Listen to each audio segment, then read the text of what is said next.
सोरो टाटा पावर कला कारनामा मुली सिंह ग्रामर निरीह लोकंकु मिथ्या विद्युत चोरी मामलारे फसा जाउछि। आरटीआई रु मिलिछि चांचल्यकर तथ्य। मुली सिंह ग्रामर निरीह लोकंकु मिथ्या विद्युत चोरी मामलारे फसाई शोषण करुछि सोरो टाटा पावर।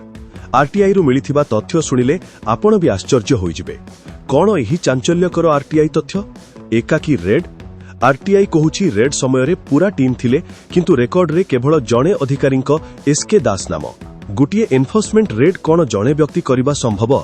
जाल रिपोर्ट एसबीआर बिना कोनोसी स्थानीय साक्षी रे किभली प्रस्तुत हैला रिपोर्ट? प्रमाण काहीं? विद्युत चोरीर कोनोसी वीडियो फुटेज विभाग पाखरे नाही। बेआईन गाड़ी चढ़ाऊरे व्यवहृत गाड़ीर कोनोसी सरकारी लगबुक किंबा रेकर्ड नाही।